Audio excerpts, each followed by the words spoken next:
Hello everyone, and welcome to my channel. My name is Jeff Schwan, and I am the founder of Schwan & Associates, an online accounting firm. And I hope you enjoy the videos that you're about to watch. I've decided to run a series of live Q&As to hopefully answer small business questions. So if we don't answer a question in the segment that you are watching, please comment below and we'll get it answered. Thanks. Bye.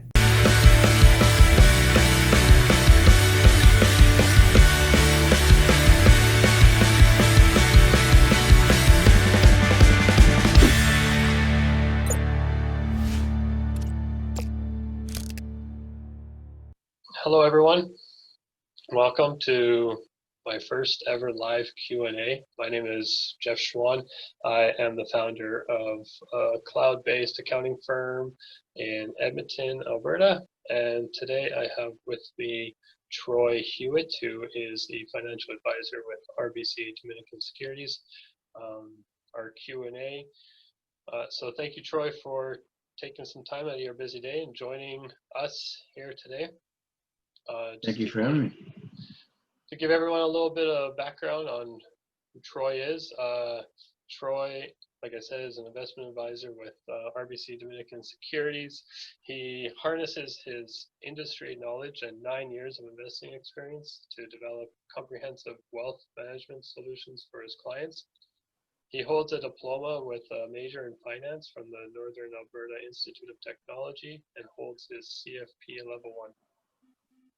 His breadth of experience and expertise help ensure sound advice, expert execution, and peace of mind for clients.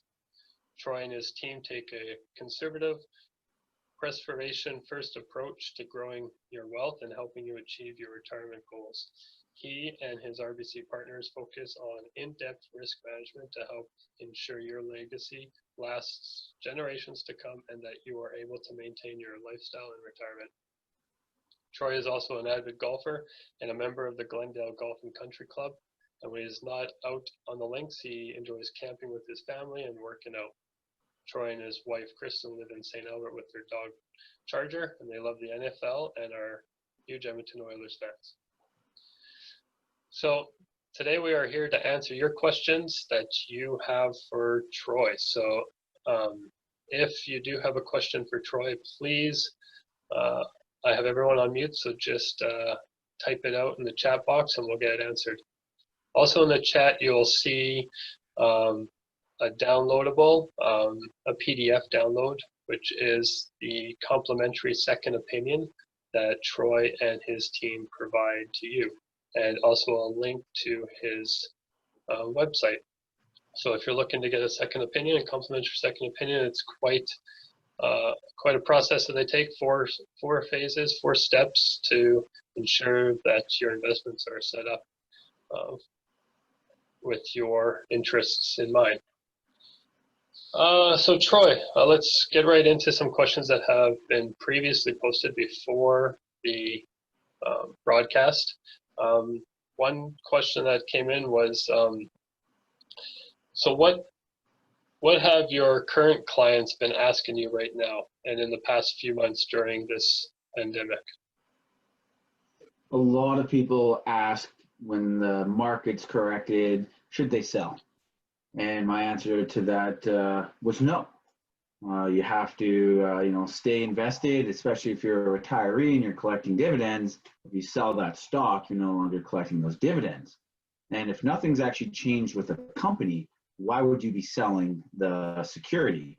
So if Apple still has no debt, phenomenal products, great leadership, a ton of free cash flow, and is constantly growing year over year for investors, why would a pandemic and a correction in the market cause you to sell that? So number one question I get asked, should you sell in this time? And no, you keep your good investments. If anything, you might change a couple, sell one company to buy another, or rebalance from stocks to bonds. But yeah, selling and liquidating to 100% cash advised against. And that was probably the number one thing I was getting asked during this COVID-19 pandemic here, Jeff.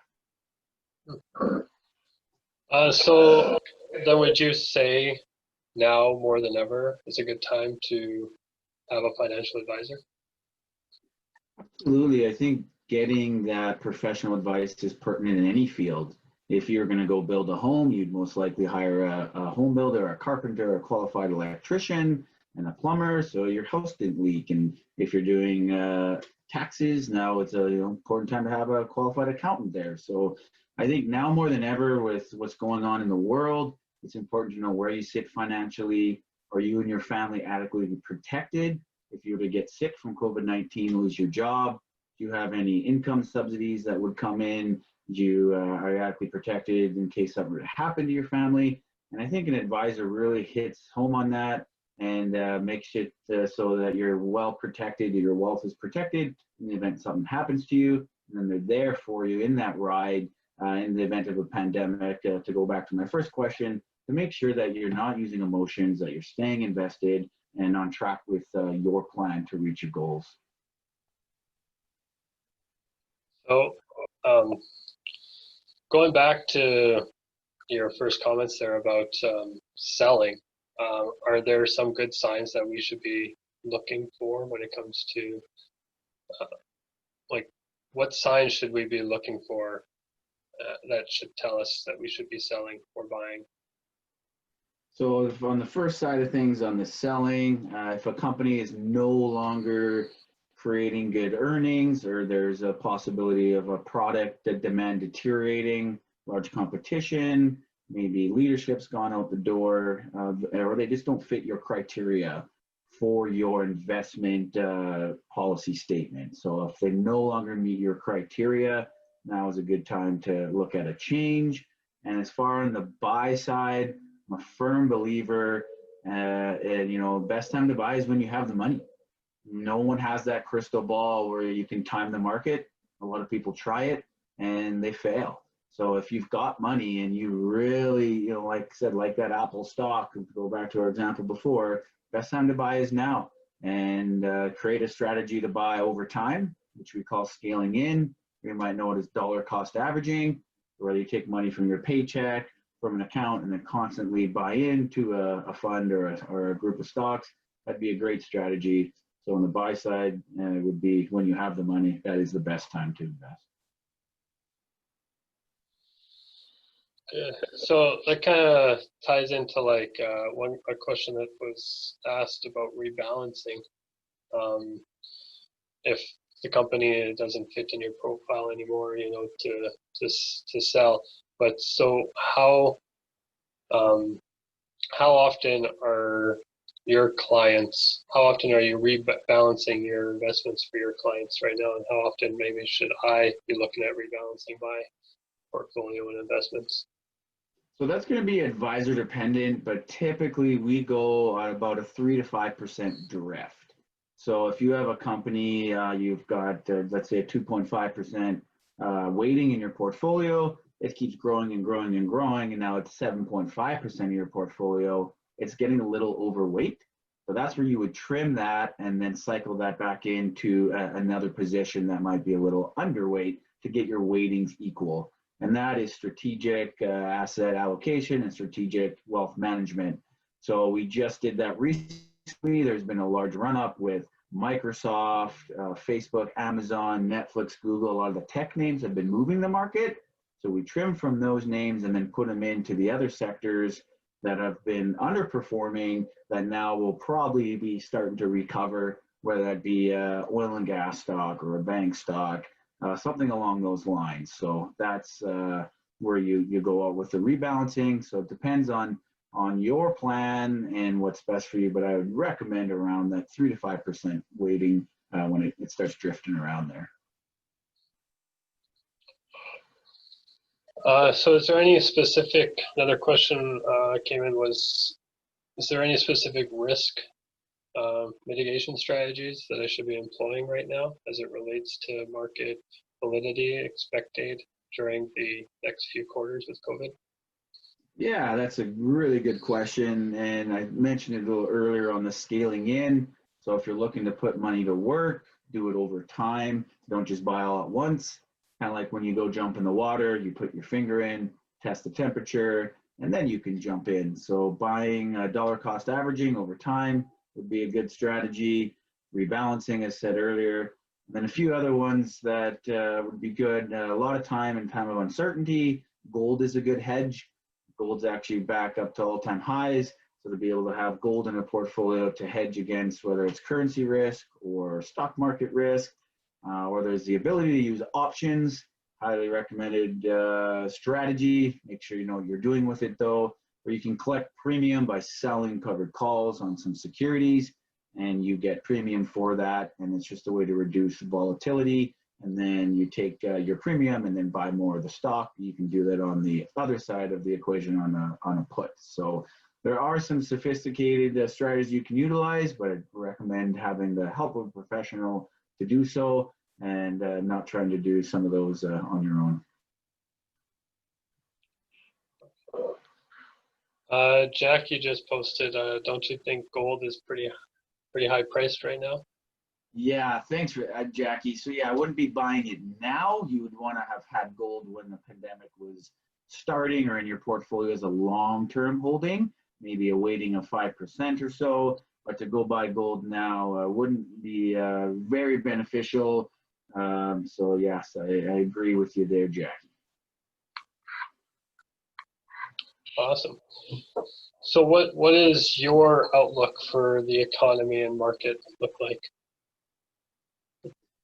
They're two separate things, and that's the disconnect that we have right now. You have the stock market back at all-time highs while our economy is still suffering. As you can see, I'm at my home office and not downtown because of that, and we're trying to get the economy back in order. Kids are finally going back to school, and restaurants are opening, and we're still social distancing and wearing masks. So they're not one and the same. The market has millions of participants who have abundance of information where everything is priced in. So the market thinks that COVID is getting better. There's, cures underway, rapid testing. Abbott Labs just released that the other day. So the market is pricing in a better future. And there's a lot of companies that are doing well, like technology companies, but there's also companies that aren't doing well, like your oil and gas. Us here in Alberta are heavily dependent on oil and gas, so that's where you'll see Alberta suffering, and we're at double-digit unemployment. So there is a disconnect between the two of them. I'm a firm believer in entrepreneurialism and innovation. So I think whether it's the economy or the market, we'll continue to grow and innovate as humans, as people who are trying to better our quality of life. So you'll take that correlation and you'll have new jobs created, but this might be different jobs than they were last year or 10 years or 100 years ago. And then you'll correlate that into companies that you can invest in. So I'm an optimist, never a pessimist, and I have faith in humans and our next generations of innovation and economic growth and market growth. Jeff just posted a question. What sectors are you watching closely right now to potentially move investments into? Yeah, a lot of banks are still underweight, and energy, they haven't quite come back yet. Some of the consumer, the staples, utilities, a lot of those were a safe haven.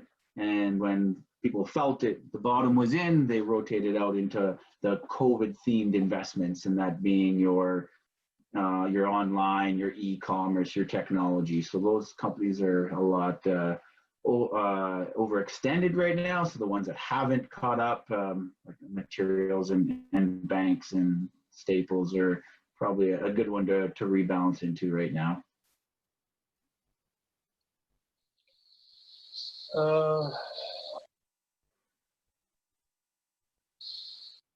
So for those self-directed investors, what advice do you have for them? Take your emotions out of it. Follow a strict process. It's all about process. The average self-directed investor turns, I think, 0.5% year over year because they overtrade. They put their emotions into it. So much like a pilot that hops into a plane and you have a checklist and you don't take off the ground until then, do that with your investments. And if I could turn my computer around, you'd see all this stuff on my wall where it's all that process, right? How's fiscal and monetary policy doing? What's the company doing? Their leadership, where is it at price-wise? And They have, return on equity higher than your desired amount, or, a return on earnings, return on capital. So there's a lot of criteria you should have. You should not deviate from it. Set a stop loss to make sure you exit the trade if you're wrong, or set a price to average in, as mentioned earlier, about scaling in, dollar cost averaging. So it's just taking the emotions out of it. I find that most people can't self-direct invest because they're too emotional. And the two things that move the market are fear and greed. And if you get fearful, you pull all your money out, went to cash, you could have just missed this recovery that we had. So take your emotions out of it would be number one advice to self-directed investors, and follow a strict, disciplined process. Yeah, I couldn't agree with you anymore. Because I mean, that was one of my biggest things, was my emotions. I was checking, I was checking it every day, going online, checking the stock price every single day. It would go down a little bit, and it was just like, freaking out, right? I had to change how I was investing because of my emotions, and had to follow a strict program that I kind of laid out for myself and said, this is how it's going to run. This is what I'm going to do. And these are the rules that I follow, that I set for myself, right? And then it helped me most definitely eliminate the emotion, because now I don't even think about it, because I know, because you got those rules, right? And you just follow those rules. Absolutely. Yeah, emotion is huge. So how, with you working at RBC, how are you compensated? It depends. There's a few different models or approaches we go to wealth management. So it could be possibly a fee-based account where we're full discretionary and manage a portfolio for you. It could be an account with mutual funds, and they charge a fee and pay a trailer out to an advisor, common being between 0.5 and 1%. It could be a commission account where you just want to bounce an idea off of someone. You call me Jeff and you're asking, what do I think of Tesla? And then we look at it and analyze, here's, I think, a good entry point, or here's a strategy of buying it, or here's maybe some other options. Here's, a solution to, what you're looking for and your goals. And it's per transaction. So there's no one absolute way of getting compensated, and there's a multitude of ways, and it just depends on the right fit and right solution for the client. Because there's probably some investors out there that probably get compensated based on like commission of a certain portfolio or something like that, right? I always hesitate with financial advisors because sometimes I feel like maybe my best interest is not at part, because they're looking for a bigger paycheck, right? So they're like, let's put your funds here because they know they're going to make more, right? So I kind of that's very common there, Jeff, and it's why I like to have that fee-based approach. And we make you more money, you make more money. It's no different than the Netflix model for $12.99 a month. We manage and do what's right for you. It's not you're paying per video, right? Hey, I'm watching this Netflix show. It's $4.99, then $4.99, $4.99. We're on the same side of the table. We're growing and protecting your wealth, and we're getting compensated adequately for it. And that's a common model for hedge funds. They have a 220 model, so they take 2% and then 20% of profits, and then they also have high watermarks, right? So if they don't go above of their watermark, they don't charge you. So they're always trying to make sure that you're constantly growing your capital. So multitude of ways, and I feel what's best, you're sitting on the same side of the table, is a flat fee-based approach, and you do what's right for the client, whether that's buying this fund or that fund, or this stock or that GIC, it doesn't matter. You're following your written agreement, and you're doing what's right for the client according to their goals and their financial plan. Yeah, much better approach for sure. Jackie had posted a question going back to what I was saying with my rules. She had asked me what my guidelines were. And the rules that I follow is, number one, I invest based on dividends, not on stock price. So when I'm looking at the company for dividends, I look at history of dividend payouts. So they need to have paid out dividends for the last 10 years. Right? So for 10 years, they've always paid out dividends no matter what their stock price was, and the dividends have gone up in those 10 years. So that's criteria number one. Criteria number two is that they offer a DRIP program, dividend reinvestment plan, so that I can reinvest those dividends and continue to increase my share with them. Criteria to sell: as soon as they cancel the DRIP program, I sell. If they don't pay out the dividend, I sell, and I buy and research another company. So those are the guidelines I follow. Very simple method. Yeah, it's a great strategy, and that's great criteria there, Jeff. I don't really. Does anyone have any more questions? Because I ran out of questions. Oh, and how often should I hear from my financial advisor? I think it's important. I know what I set up is an actual communication program. So you know how often you are hearing from your advisor and set appointments for the year. And it really is person dependent. Some people are business and busy running their business. And, they might only have that time for a yearly appointment and a couple check-in calls. And other people are going through life changes, possibly, some things through life, where they need a little bit more guidance, right? So I think it's important to have a communication program based on your desires and your needs. And for sure making sure you're meeting annually and talking a couple times throughout the year. And any time that there is a change in a life situation, to reach out to your advisor. Maybe there's a death in the family or a divorce or inheritance or a new child or selling a business. It's always important to talk to your advisor to make decisions to walk through those life-changing events. Are there any situations where you kind of go out of your way to reach out to your clients? I do, yeah. Like just a couple of weeks ago, I had a client who's got engaged.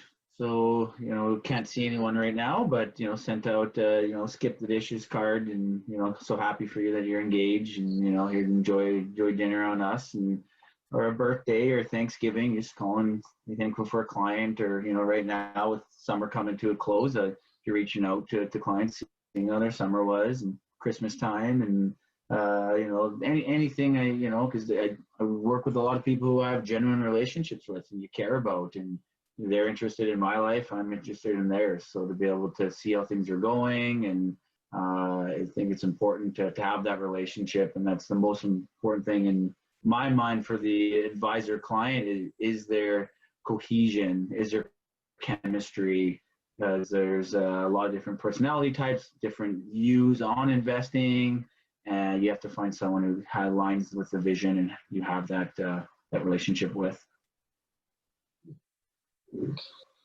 So Jeff posted another question. What are the implications on investing with buy Canadian or buy US pushes expected in the coming months and years? I think it's important to be diversified outside of Canada, and I'll see it a lot where there's a lot of bias to Canada because it's our backyard. Unfortunately, Canada only has 2% of world's GDP, gross domestic product. So if you don't invest outside of Canada, you're losing a lot of exposure.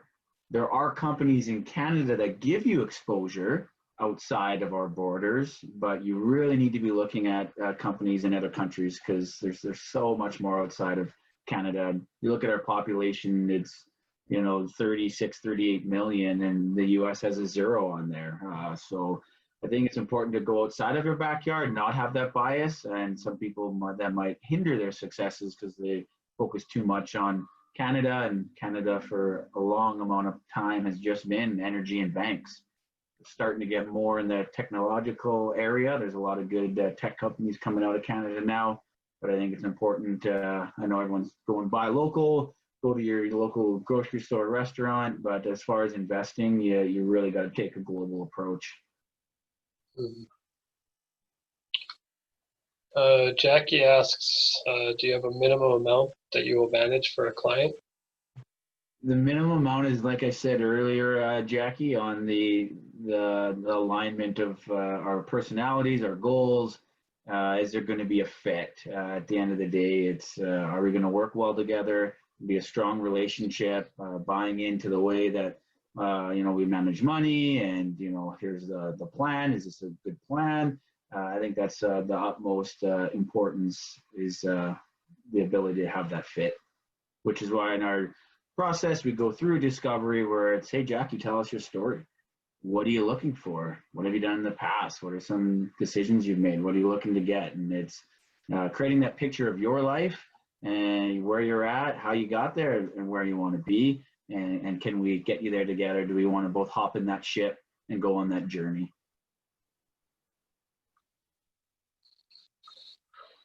Sorry, I'm trying to see if anyone posted any comments on Facebook, but I don't know, because we're live on Facebook too, or I thought we were, but I still see live on Facebook on the top left of my screen.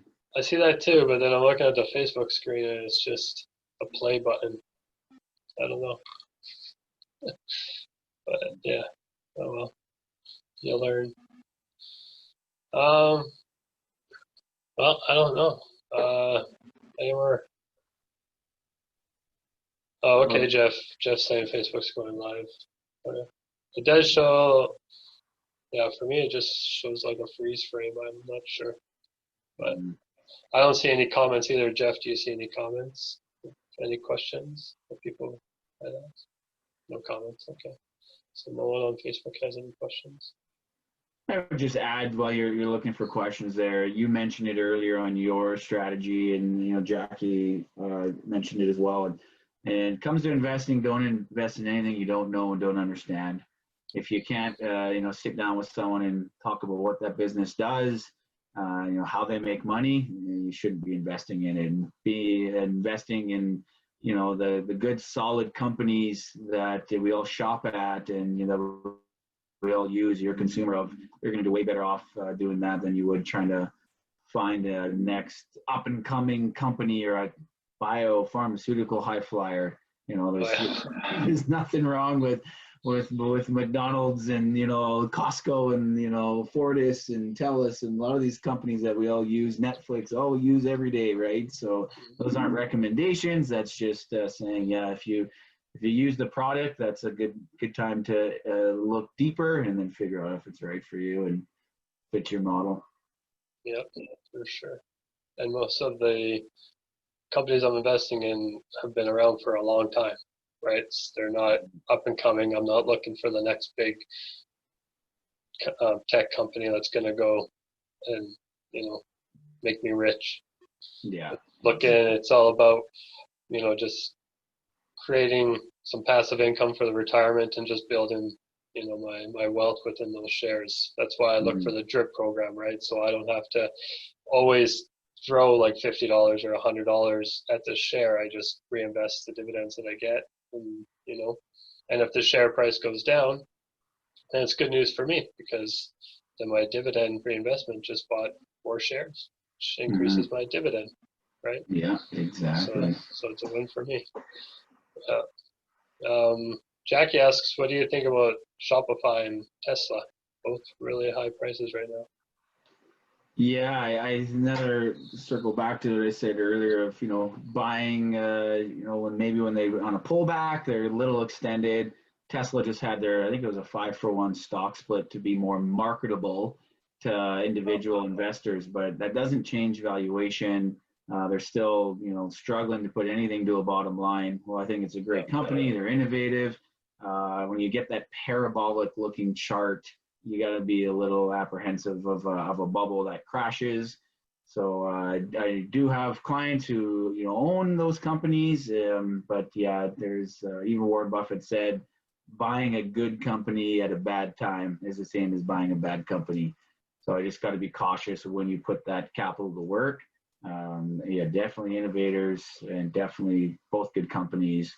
But when a company like Shopify bypasses World Bank of Canada as the largest company in Canada, you know that something's got to give on it. But it all just depends on strategy and goals, and yeah, so it might be a good time for someone to buy the company, but someone else may might not be best suited for them. So it depends, and that's so a lot of the time the answer to it depends on the individual person. And I mentioned earlier, are you going to scale in? Are you going to buy over time? And that changes things as well. So it's a hard answer, but it really a lot of times just depends. But a nice car. That Teslas are nice cars. Low pricey. Uh, Has there been any other companies that have done stock splits during this time to make them more marketable? Yeah, Apple just did one. Today was their first day. They've done quite a few over the years now. It's for those Robinhood style investors, make it more marketable. So there's a few that do them, but I always remind people that a stock isn't cheap because of its price. You got to value the company and whether the criteria you have for that. Maybe it's as simple as a PE ratio, your price to earnings multiple. You could have a penny stock company that, on the exchange is 45 cents and it's actually more expensive than Amazon, which is $3,000 because there's no earnings, right? There's nothing to the bottom line. Guy like yourself, Jeff, they're not making money, so they can't pay a dividend. It doesn't matter what the stock is. That doesn't fit your criteria. So you have to look at a stock on a multiple, criteria, whether it's fundamentals or technicals, and not just price. But yeah, a lot of people just see, oh, Apple's cheap now. It's this price or there where it was here. Or Tesla's cheap or this is cheap. But that's definitely not the way you want to be valuing companies. Yeah, that's good advice. Okay. Any more questions?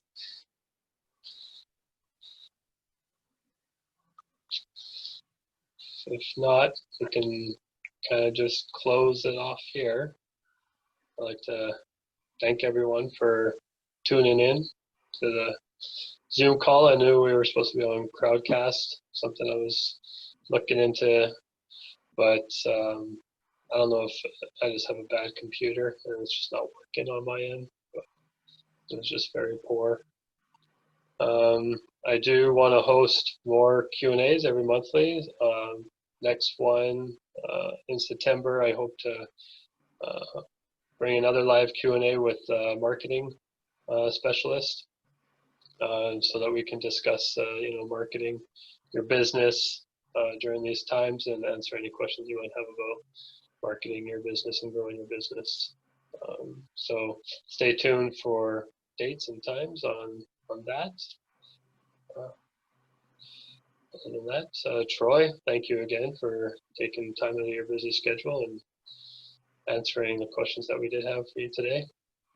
If anyone wants to get a hold of Troy, in the chat box, I did provide his link to his website. You can contact him via there. There was also a PDF downloadable. They do offer a complimentary second opinion, which takes you through 4 intensive phases of checking to see whether or not your interests are met currently and what they can do and provide for you. Any final words, Troy, that you would like to leave with us? No, I just thank you for having me on, Jeff. It was a pleasure, and thank you for your questions as well, Jeff and Jackie. And like Jeff said, if you want to get a hold of me, it's troyhuot.com. I'm also on Facebook, LinkedIn, and I think we said on the PDF there's more information there as well. So look forward to connecting. Awesome. Everyone enjoy the rest of your Monday and have a great week. Take care. Bye.